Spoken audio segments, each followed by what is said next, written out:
মানুষ ক্ষতি হওয়ার পরে গিয়ে ক্ষতি বোঝে, কিন্তু আগে সতর্ক করলে কেউ বোঝে না। যেমন ধরেন এখন একটা লোক আছে একদম সুস্থ, ইয়াং তরুণ, তাকে যদি বলি বাবা তুমি এখন এইভাবে চলো, চললে তোমার রোগ হবে না, সে কিন্তু চলবে না।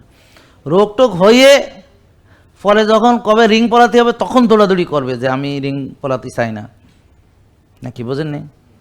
ধরেন একটা লোক, তাকে বললাম বুঝালাম যে দেখো রাত জাগতেছো এটা তো ক্ষতি, ও যতক্ষণ ক্ষতিতে পতিত না হবে ততক্ষণ সে রাত জেগেই যাবে, তারপর যখন ক্ষতি সাধিত হয়ে যাবে তখন দৌড়াদৌড়ি করবে এটা থেকে কিভাবে দূর হবে।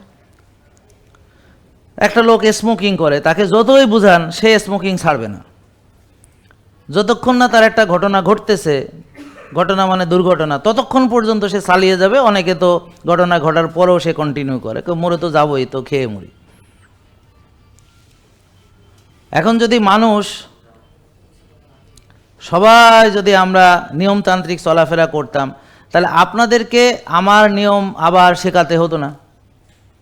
আমরা যদি সবাই আর্লি ঘুমাতাম, তাহলে আপনাকে আয়সা ডাইকা জিজ্ঞেস করতো না যে বাপরে আর্লি ঘুমানো ভালো নাকি দেরি করে ঘুমানো ভালো। তো এখন আমরা সবাই জানি আর্লি ঘুমানো ভালো, কিন্তু আপনি ঘুমাবেন না, দেরি করে ঘুমাবেন। কেননা দেরি করে ঘুমানোর ফলে যে ক্ষতি সেটা কিন্তু সাথে সাথে হবে না, সেটা হতে কারো ক্ষেত্রে 40 বছর লাগবে, কারো ক্ষেত্রে 50 বছর লাগবে, কারো ক্ষেত্রে 60 বছর লাগবে, কিন্তু ক্ষতিতে আপনি পতিত হবেন।